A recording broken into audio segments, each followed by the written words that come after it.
देखो हमने यहाँ पे लिखा है आपका अल्कोहल है CH3CH2 CH2OH, ठीक है ना। इसकी रिएक्शन हमने कर रखी किससे, PbR3 से कर रखी है। तो इसको हमने कहाँ पढ़ा था, इसको हमने पढ़ा था जब हम हेलो एल्केन्स की बनाने की विधि पढ़ रहे थे ना। तो हेलो एल्केन्स की बहुत सारी बनाने की विधियां हमने पढ़ी है। तो उसमें जैसे हम PCl3 से रिएक्शन करते हैं, PbR3 से रिएक्शन करते हैं, तो ये वही वाली रिएक्शन है ना बनाने की विधि। तो सिंपल सा है, तो रिएक्शन करेंगे तो ये बच जाएगा, Br यहाँ पे बच जाएगा पहले स्टेप में, ठीक है।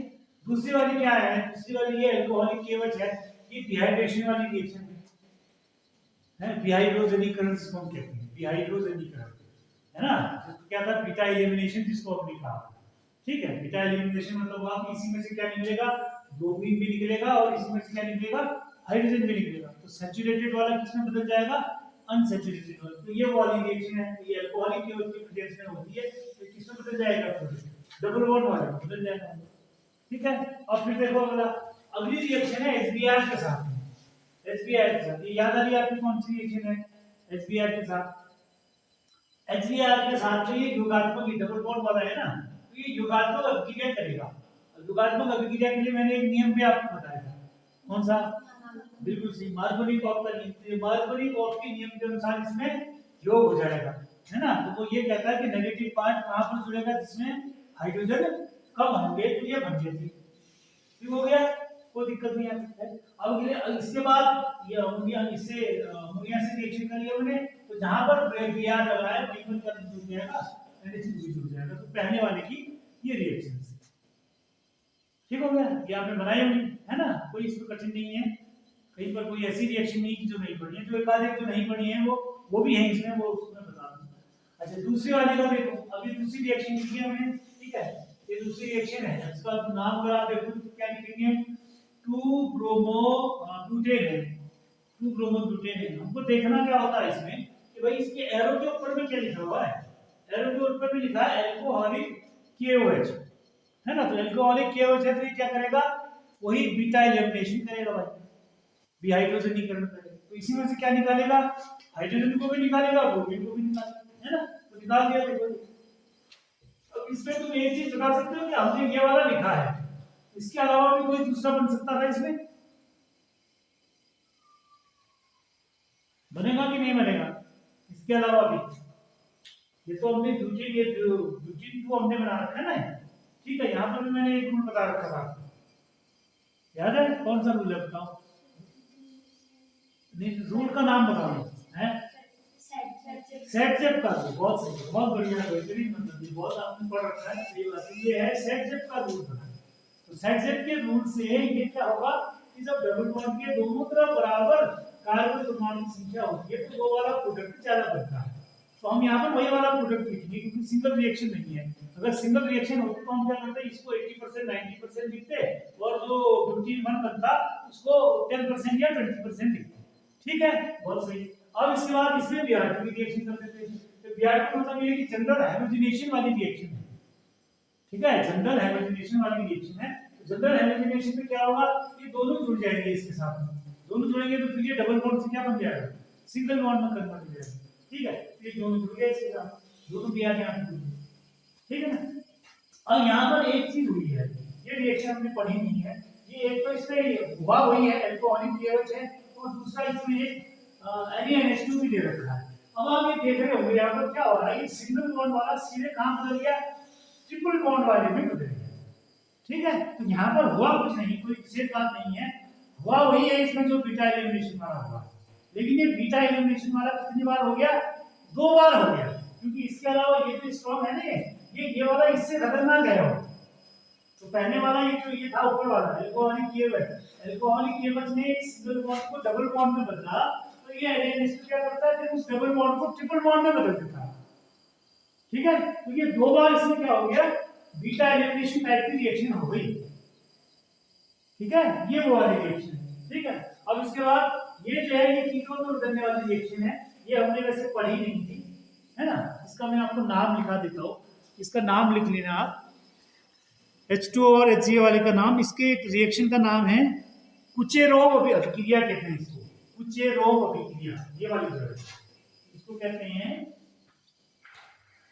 कुचेरोव अभिक्रिया, है ना। जब बनते अल्काइल के साथ रिएक्शन करते हैं ना ये वाला, तो ये अल्काइल को जो है काम कर देता है कीटोन में बदल देता है, तो कीटो इनोल भी बन जाता है। कीटो इनोल मतलब वो होती है टोटोमेरिज्म जिसको हम कहते हैं।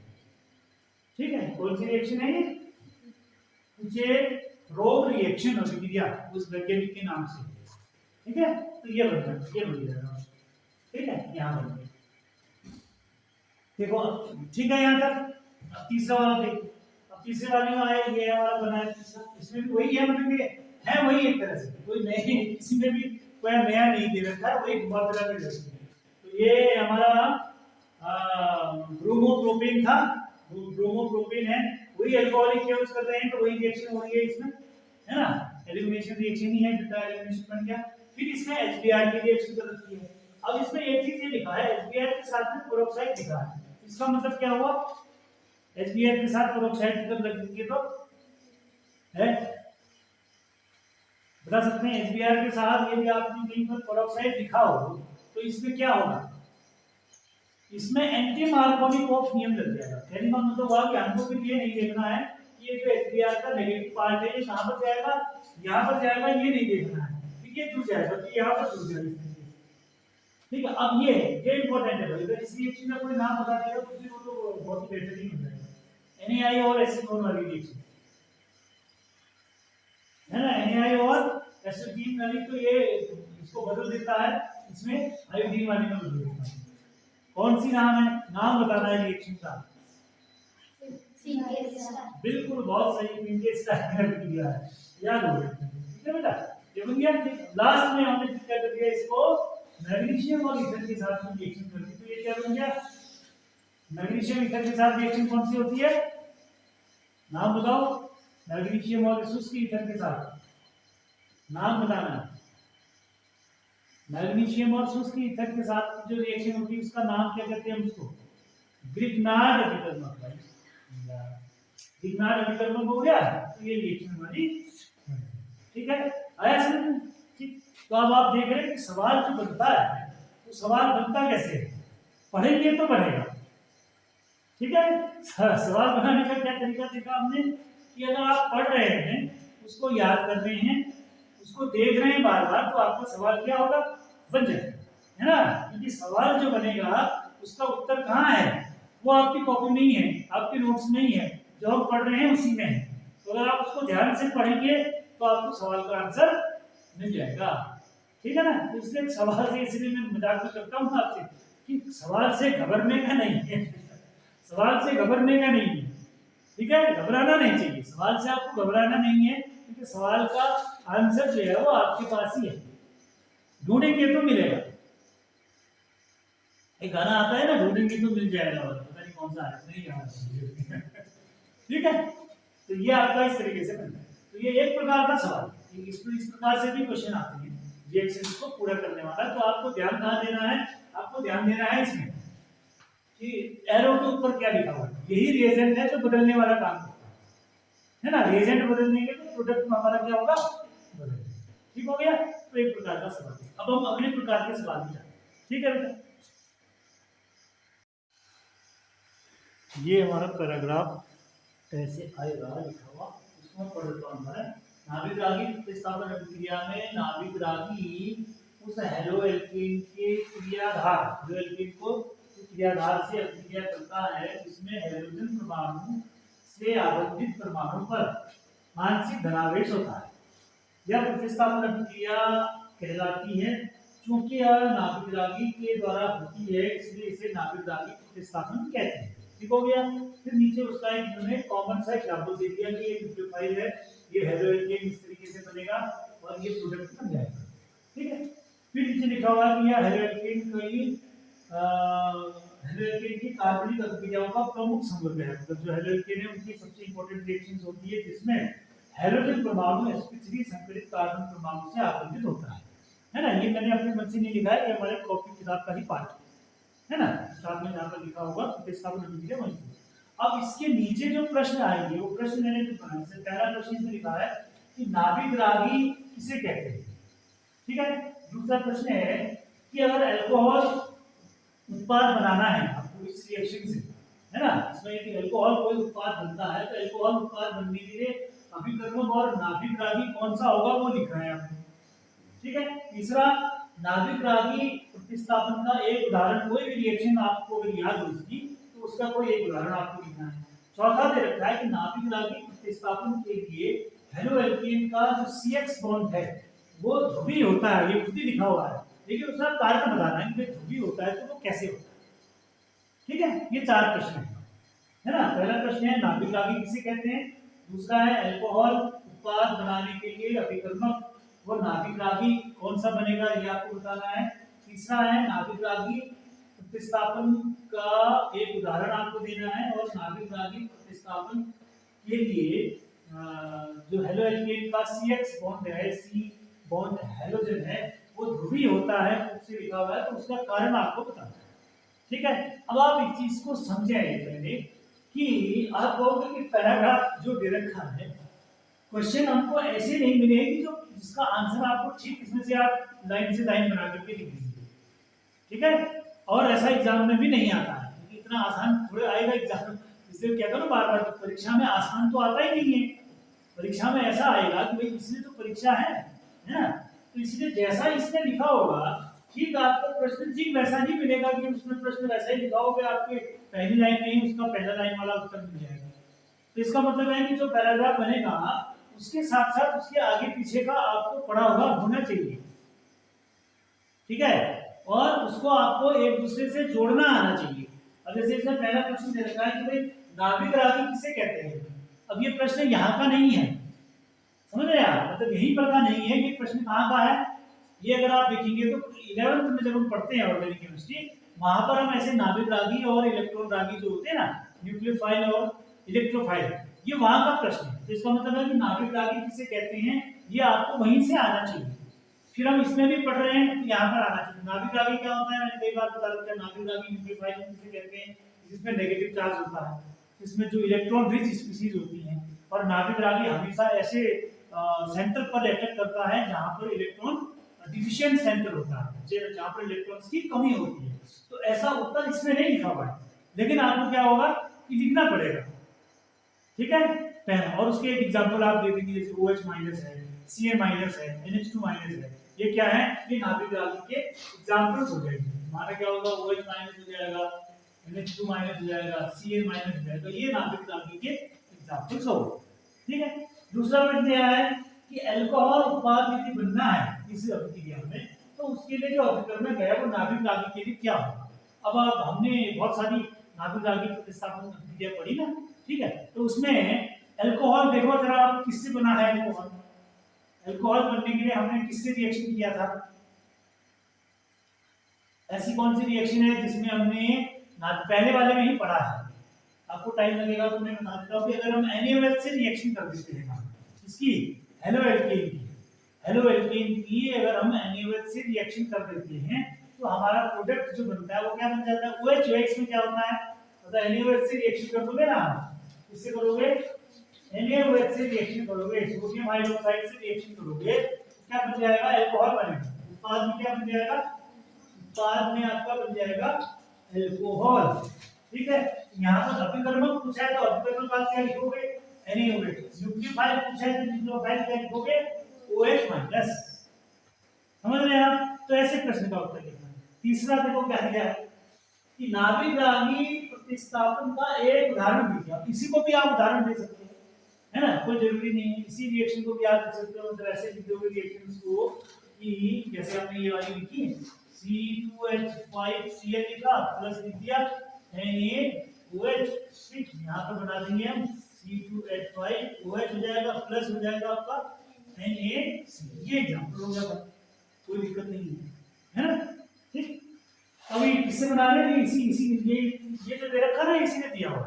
अब इसका देखो कहाँ पे उपयोग करोगे आप। अभी चौथा क्वेश्चन दे रखा है नाभिक रागी, चौथा इधर नाभिक रागी प्रतिस्थापन के लिए हेलोएल्केन का CX बॉन्ड ध्रुवीय होता है, खुद से दे रखा है, तो उसका आप कारण आपको बताने की ध्रुवीय कैसे होता है, तो उसको आप कहाँ से कर लोगे, इसका आप आंसर क्रॉस कर लोगे तो यहाँ से कर लोगे। इस वाले आंसर के लिए इस क्वेश्चन का आंसर आपको कहाँ से मिलेगा, यहाँ से। कैसे मिलेगा, यहाँ पर आप इसके आंसर में ये लिखोगे कि ध्रुवीय होता है तो खुद ही लिखा हुआ है, तो कारण आपको बताना है, तो कारण क्या लिखोगे आप? कारण लिखोगे कि यहाँ पर कार्बन और हाइड्रोजन का जो बॉन्ड है ना, ये ध्रुवीय है, इसलिए इसमें आप प्लस एक माइनस दे रखा।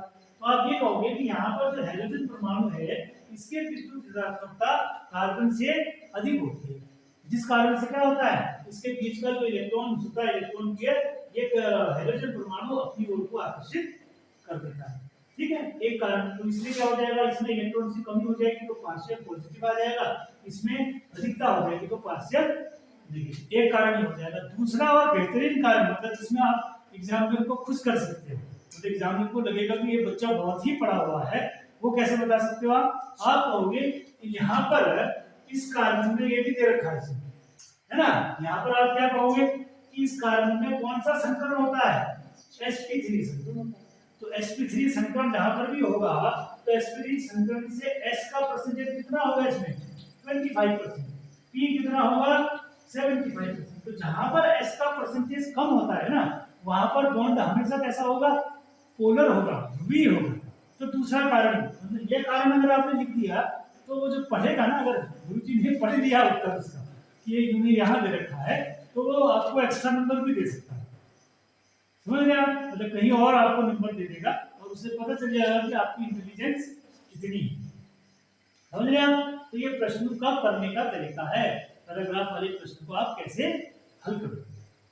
ठीक हो गया बेटा? समझ में आया? तो हम हर चैप्टर में एक दो ही प्रश्न करेंगे ऐसे। हमने एक इसका कर दिया, एक आपको घर से करके लाना, ऐसे ही पैराग्राफ बनाना, उसके दो तीन क्वेश्चन आप खुद से उसमें से बनाना। बस ऐसा मत करना कि डिट्टो खाली पहली वाले का मतलब पहली लाइन वाले का प्रश्न बना दिया और उसका उत्तर उसी में से लिख दिया। ऐसा करना है थोड़ा ऊपर नीचे हो, एकदम से उसी में से कोरिलेट वाला ना बने, आगे पीछे से बने, थोड़ा एकदम उसी में से ना बने। समझ में आया? ठीक लगा ये? तो ये दूसरे प्रकार का हमारे प्रश्न है जो आता है 4 नंबर का या 5। ठीक है भाई? तो टेंशन तो नहीं हो रही? टेंशन तो नहीं हो रहा? देखो मैं इसमें ये क्वेश्चन बनाने में कितनी मेहनत कर रहा हूँ भाई, पूरी रफ कॉपी में सारे क्वेश्चन बने हुए है ना, रोज बैठ के बना रहा हूँ, कभी मेरे को ऊपर बैठे हुए नहीं देखा होगा है ना, मैं इसी काम में लगा। तो इसी काम का फल मतलब अच्छा तभी मिलेगा जब आप लोग भी इससे ज्यादा मेहनत करोगे तो नंबर आप लोग भी आएंगे। ठीक है? तो ये क्वेश्चन आपको कम से कम एक करना है, हम हर चैप्टर में एक दो करेंगे। ठीक है? लेकिन करने का तरीका उसका मैंने आपको बता दिया। ठीक हो गया? तो एक ही क्वेश्चन।